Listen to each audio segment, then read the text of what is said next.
My guest this week is the founder of what he's calling an initiative in Bitcoin SV. It's called Proof of ESG, which stands for Environmental, Social and Corporate Governance. It's an ambitious project that comes in many different forms, which I'm looking forward to finding out about. So welcome, Bryan Daugherty. Hi, Bryan. Thank you, Charles. I appreciate you having me on, and I really am excited to talk about this subject with you.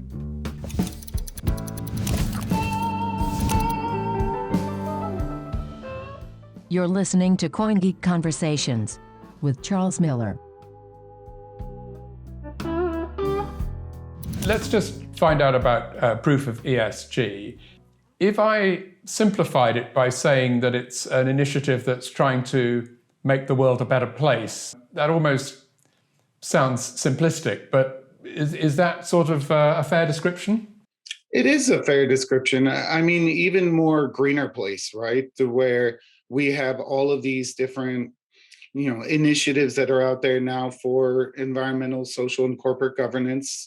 Typically this has been a field that has surrounded around what type of investments enterprise or a business would make, and whether those investments were green or not.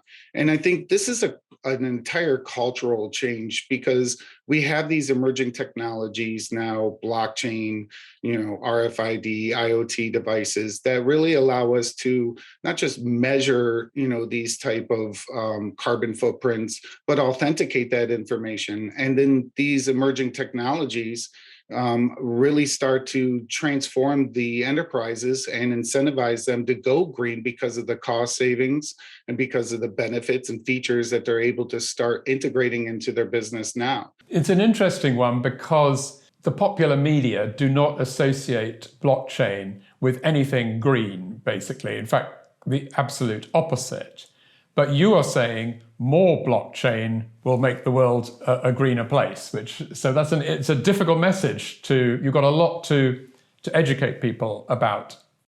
Yeah, I come from a different angle typically, where, primarily, again, a lot of the ESG consultants that businesses have entertained have used FUD, right? Whether it's greenwashing, whether it's, where you're making these salacious statements about sustainability, but now they're tied to, say, your SEC reports, or, tied to something to where you have to authenticate that information or face fines from the government. And, that has, completely changed some of the initiatives from these, businesses to where they're actually looking at, how do we do this? How do I authenticate this information? Because we are a responsible company. So how can we provide that level of verification about our footprint? And blockchain promotes honesty, right? We hear that a lot about honesty, how many times it's in the white paper, and just the authentication and verification of that data. Well, that's what this really starts to allow. And when you get back to that energy topic, it's really just misunderstood. And that's one of the efforts that, the Bitcoin Association really wanted to push out as well, for this education, in the sense of, understanding that proof of work is scalable, and it's vitally important for the information security. And we've engaged, independent auditors like M&P, the fifth largest, CPA in Canada, to really not just do a protocol comparison, but really create a new energy model formula that takes into account unbounded block size. And, the proof of ESG concept began from the authentication of what the actual footprint is per block or per transaction. I saw in some of your material that you've said that each transaction, I think on BSV, produces 2 kilograms of CO2.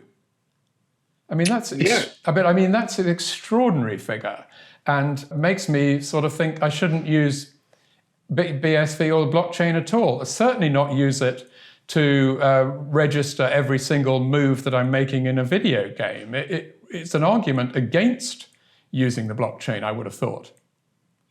No, because it provides a utility, and with the economy of scale, as more people start to utilize blockchain and these blocks get bigger and there's more transactions in there, the carbon footprint actually gets smaller. Well, it does per transaction, but that's just spreading the blame around amongst a larger number of people, isn't it? It doesn't actually improve the environment. Well, it does, because when you start looking at these scope 1, 2, and 3 emissions, scope 3 is what takes the largest percentage of your carbon footprint. Well, sorry, just tell us what scope 1, 2, and 3 are, would you? So your scope 1 and 2 emissions are within your own company and, those partners that you are able to kind of influence to reduce your carbon footprint. But your scope 3 emissions are typically something that's upstream or downstream that you have no transparency of or insight of, and that could ultimately affect, your carbon footprint. Right. So that's like the carbon footprint of the components that go into something that you buy.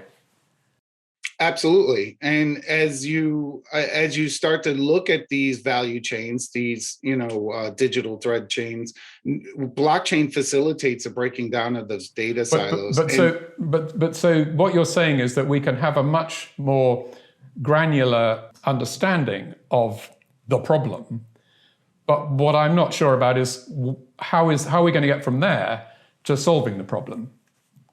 So two different ways. One, you have to understand and have the honest discussion about what is a real carbon footprint. Again, we have all these companies now that are making these statements, where, there's stakeholders, investors, and people involved that, now they may invest into your company because you've said something of, that you've got the greenest product in our planet. And ultimately that may not be true. So, utilizing blockchain to authenticate that, what we see over time is the actual transactional footprint is, not just competitive to say, a financial industry footprint, but even down to a company level where we see BSV competing per transactional footprint with the likes of Visa, right? And that comes with, more utility and more, more usage. Just creating more and more transactions to make each transaction cheaper. No, that's not so much what I'm getting at. And I guess maybe let me dial it back a little bit. By utilizing these other technologies like IoT, when you see what they're doing with MetaStream or Weather SV, where they're, taking this data to where now you've got 2-3 years of actual weather data that you can draw actual conclusions from, or use that data, in many different ways.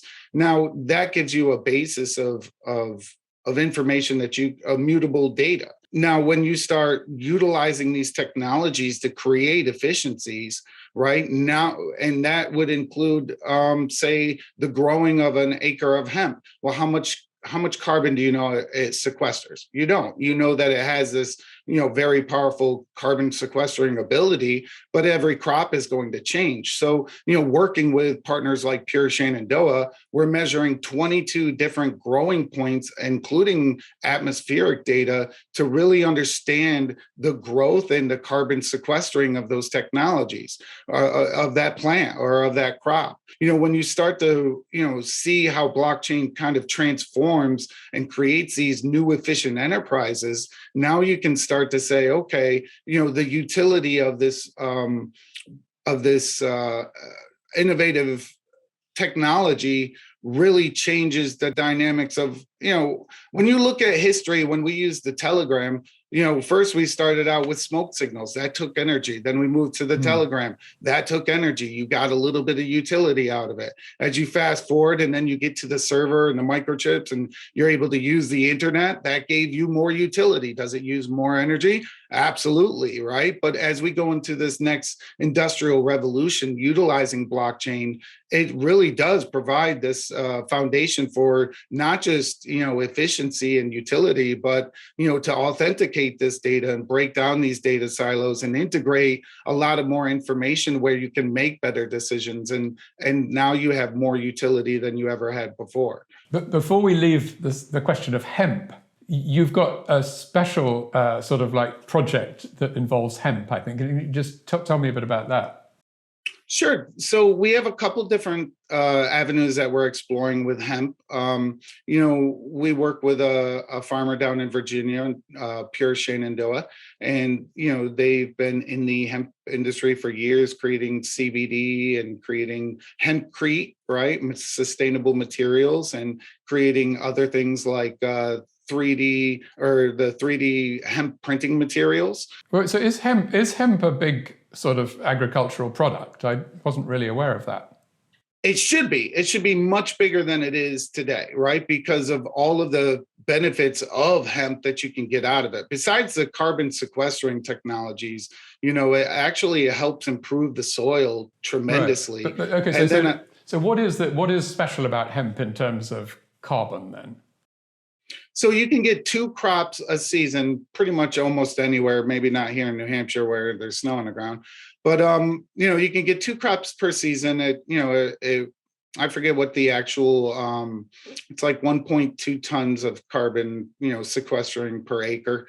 So it's very more resilient and absorbing than, say, just a tree lot. That's worth a few games on crypto fights anyway.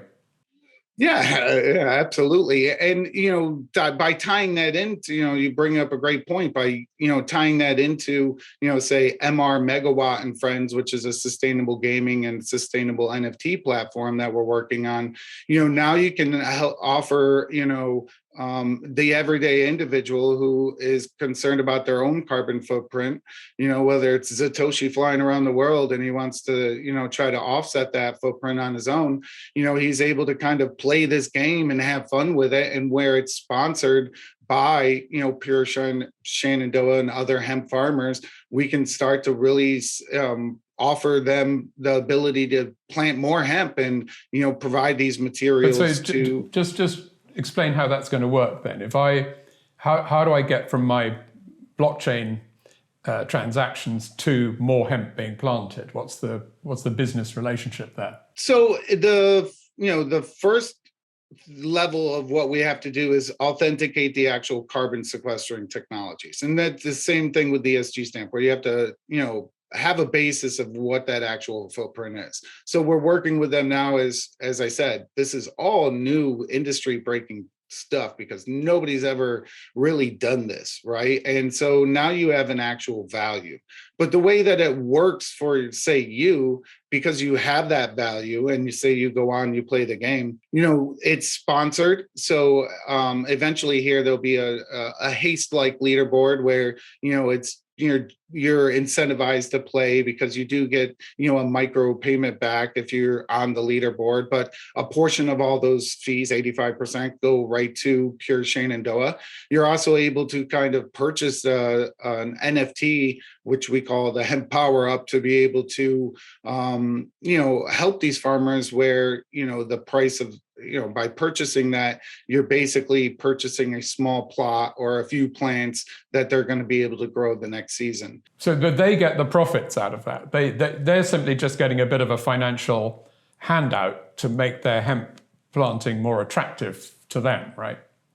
Currently, yeah, because I think this is one of these industries where, it is groundbreaking, and we have to find a way to authenticate the actual value of these to where you can offer carbon credits, right? You can't just make up, oh, here's a carbon credit token and I'm just going to sell it to you without really knowing what the backside of that sequestering is. What did it do, right? And that's where, where BSV is, the most efficient blockchain and secure proof of work blockchain available, and where we have seen this economy of scale over time will lower those fees and lower those footprint as more utility is brought in, because this isn't just me sending a transaction back and forth or just holding on to something. I'm using this data to where I'm working with a large energy company that's very interested in using IoT and all these types of emerging emerging technologies to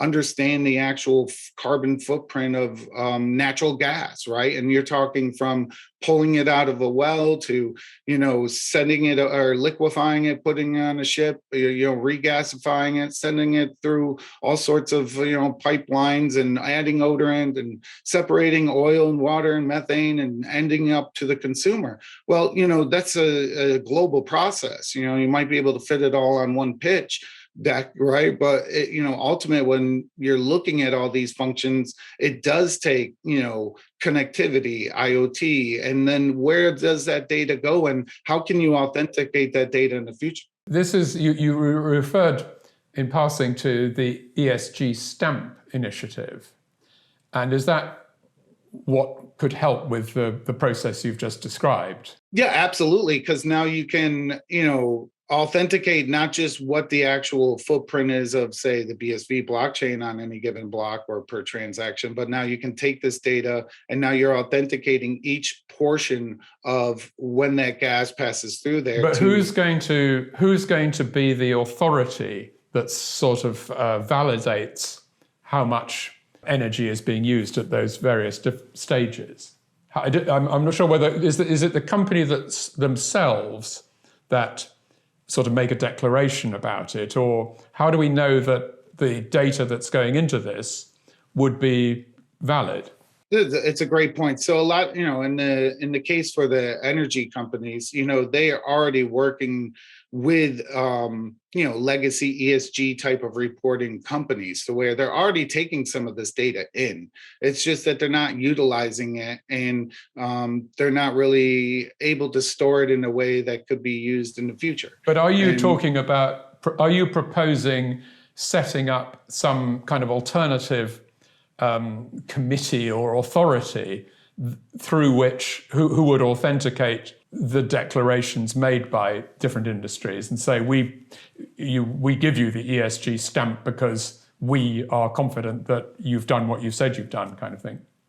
And that's what we're working on, right? And that's where we're authenticating, working with Pure Shenandoah to take those 22 data set points to, authenticate that on chain with an actual carbon. Because the interesting thing about it is that, I can see that when you put the data on chain, it's much more reliable. It's not going to get lost. It's not going to be changed. But the process of making sure that it's correct data in the first place is an old-fashioned one of people doing things that, because they're trusting people or giving people authority to say what's true or not true in the end. You can't cut that out of the equation with technology. No, you still need a framework and standards and best practices. And, that's where none of this exists today. And as you've seen on the Proof of ESG concept, those are, where we have these work groups for people within any type of industry to get involved, whether it's gaming, whether it's energy, whatever it is, hemp, and that's your passion, then you can get involved to kind of help define and start to solidify what some of these frameworks and standards are.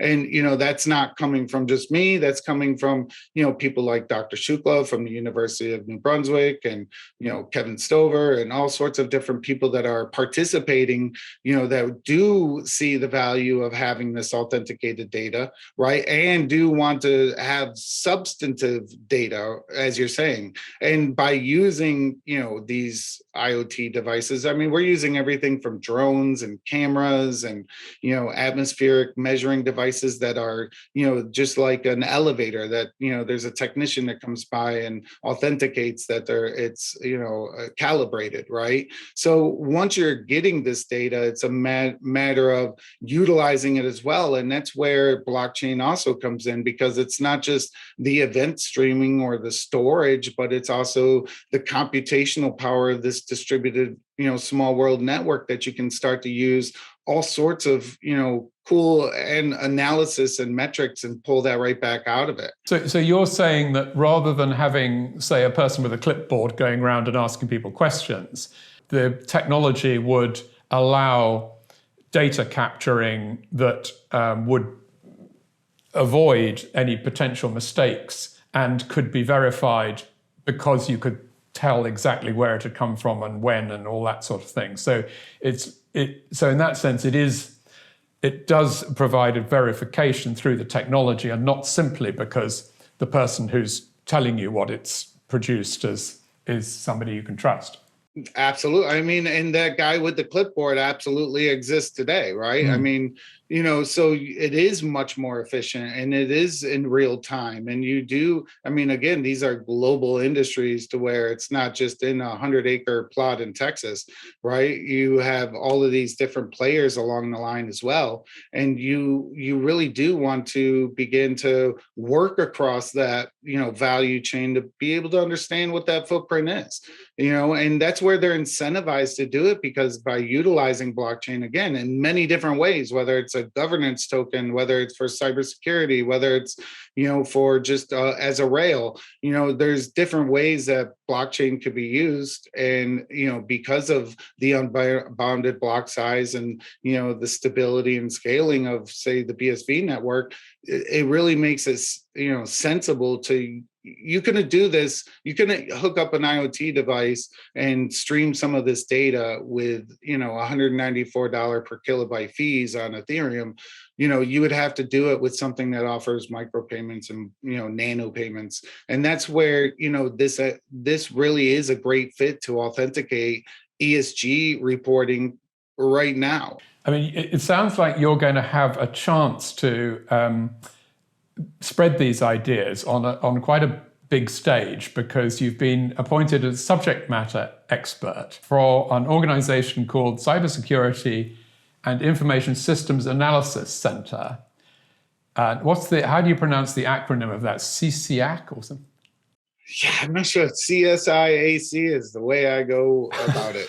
You don't try and make a word out of it. But anyway, but interestingly, this is actually part of the US Department of Defense, just as the internet emerged from that, actually, originally. So, but tell me a little bit about what that is and what your contribution could be there. So it's a group of, it's a group that kind of facilitates some of the communication and, research into emerging technologies across the, Department of Defense and some of their civilian and private partners. And so they look at various subjects. Like one of the subjects that I'm engaged in right now is, edge security with IoT type of devices. And, they look out into, the world for people that have specific technical understandings or backgrounds and integrate them into, some of the conversations that. So what is it? I mean, do you get a sort of request? Could you write us a report on this, or how does it work? What actually do you have to do? So it's really self-engaging. They'll send you different topics, and you will take a look at those topics and contribute in a work group with other participants to not just define a solution, but find ways that these type of technologies can be integrated to solve problems. I mean, you come from obviously a big supporter of Bitcoin SV. Which is part of a very partisan, wider community. How does that work within this role? Because are you sort of feeling an obligation to be not so partisan, or are you quite happy to just push your BSV view of the world in this forum? Yeah, I mean, I'm very happy and comfortable. Always, I've spent 20 years in selling and sharing digital technologies, right? And I have no problem, with feeling comfortable with something that I know is going to be innovative and can actually solve a problem. I always found myself as an advocate for the company that I worked for, as well as the customer that I worked for. And, I tried to make both sides happy, but I would never kind of push a technology that I didn't think would actually make that business smarter and stronger. And I feel the same way here. I mean, if there was, a different blockchain that offered, better metrics than BSV, I'd be very pro that as well. Some initiatives, like I mentioned with the internet that the Department of Defense funds, are not really required necessarily to have any defense potential. They're just sort of technological innovation for its own sake, perhaps. But is there a defense focus at all in the work that you're doing here? Does blockchain come into it in terms of the military? Well, I mean, I think when you look at the SolarWinds hack and what that, everything right. So that general kind of security, I guess, is a military interest. Yeah, I mean, you're looking at your, information systems infrastructure here in the United States. I mean, when a bank gets ransomwared or a hospital goes down, like I mentioned before, I mean, that has a devastating effect. I mean, just last year we saw here in the United States, we saw, it was a one meat processor, which is about 1/3 of our meat processing abilities here in the US, was attacked and they were down, and that caused significant issues. I mean, yesterday, Amazon went down, and most people's smart homes, their Alexas and all their other smart devices, none of those work.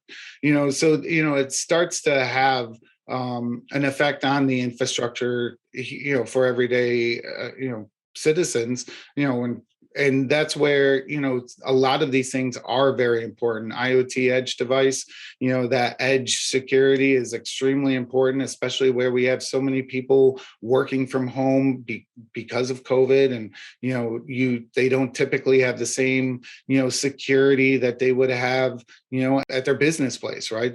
Maybe they don't have a firewall, and they don't have some of the cybersecurity software and hardware that, that they're used to. And so it opens up them to attacks as well, right? Because your business just got a bigger footprint. I mean, we should probably finish in a minute, but I'd like to just go back to the Proof of ESG initiative. You called it, as I said, you called it an initiative, and it's an interesting mix of sort of practical ideas and sort of philosophy and thinking.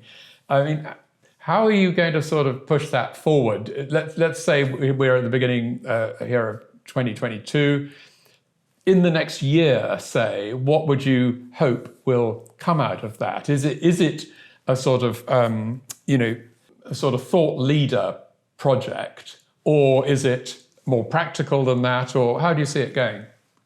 So I see it going in a couple different ways. And I can tell you from the day that we actually launched in October to now, I've had no shortage of messages and outreach to me about ESG specifically. And these are people that are, been in the ESG world for years, 10, 20 years, right? And so what I hope to see are more people getting involved into, say, the work groups, whether, say you're interested in sustainable NFTs or, sustainable gaming or, any type of passion to kickstart your own work group, because we have these amazing people that are already involved. There's a lot of people that are looking to get more involved into the actual work groups, and then there's also the opportunity to take these solutions. So say as a work group, you've defined a solution, right? Charles, you've participated in this work group, and now you have, hey, here's a solution that would actually help an enterprise in this specific industry or sector. And that's where the biggest thirst has been over the last month or so, has been, hey, this is great. This is exactly the type of thing that we've been wanting to go towards. How do we start getting involved? Well, you can educate them, but you still have to work with those people to create a scope of work and show how, IoT devices can be inserted, and those streams can be filtered and basically stored on chain or in a cloud and hashed. So you have that, verification. So, again, I think that there's twofold different ways to where not only are we going to find these best practices, standards, and frameworks, but we're going to create new innovative solutions that incentivize companies to actually go green. And then, on top of that, now you're exposing, this technology, as a real solution rather than, a utility knife that some people just kind of look at and say, I don't know, I don't get it, it's too much. Or where do I start? I mean, it really does sound like a very positive move from that point of view of just showing people, here's something that's actually going to be useful to you, and not just here's a really interesting idea. No, absolutely. And, you think of it from the ESG consultant perspective, typically they've had nothing but FUD to really get somebody to get involved with them. Like, oh, you're going to get a bad reputation if you don't, contract me and I help you with your portfolio investments, right? Where now you're engaging them to sell something that has this quality of efficiency, and you're creating value for that customer. It's got its own value statement rather than just something that you're kind of boogeymaning them into doing. We know that consultants like nothing better than some shiny new thing to sell to people that the people don't really understand. So I would think you tick quite a lot of boxes in appealing to them anyway. Absolutely. And you get innovators in in any system, and you get the laggards, right? And that's why I think the opportunity for disruption and creating different ways to look at this ESG concept, right? We report often about the, top 100 companies and what they made a year, but wouldn't it be neat to gamify, say, ESG, and because you have this authenticated information that, you can see what the top 100 companies are and their carbon footprint. And now you can make, as an investor or as a retail person, you can decide, a consumer, you can decide what type of businesses and that you would want to be involved with based on your own views and ethics. Well, really interesting. Thank you so much, Bryan, and really good luck with it. And I look forward to coming to your first conference where people that I've never met from outside of the world of BSV are going to be really fired up about it all. So it sounds amazing. Thank you so much. Thank you, Charles. Thanks, and bye now. Bye.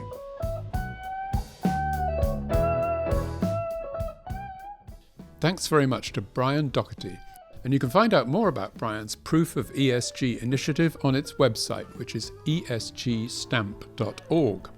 Next week, I'll be hearing about another business that Bryan is involved with, as co-founder in fact, which we didn't discuss today. It's called SmartLedger and describes itself as the world's leading blockchain distribution channel.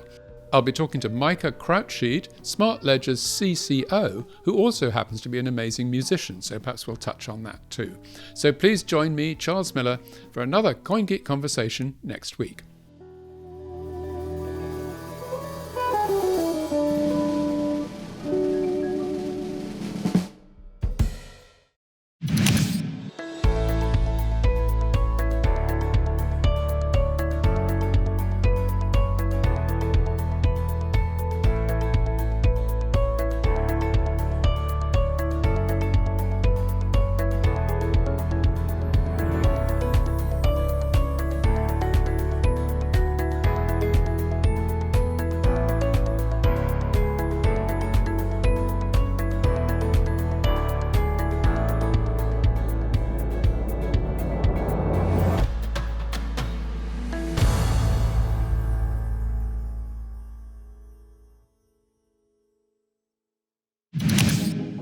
Bitcoin mining, Bitcoin wallet, blockchain, stablecoins, MetaNet, the evolution of money.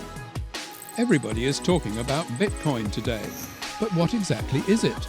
Learn the basics from experts. Learn what Bitcoin is, how it works, and why it matters. Bitcoin 101, your ultimate guide to the fundamentals of blockchain.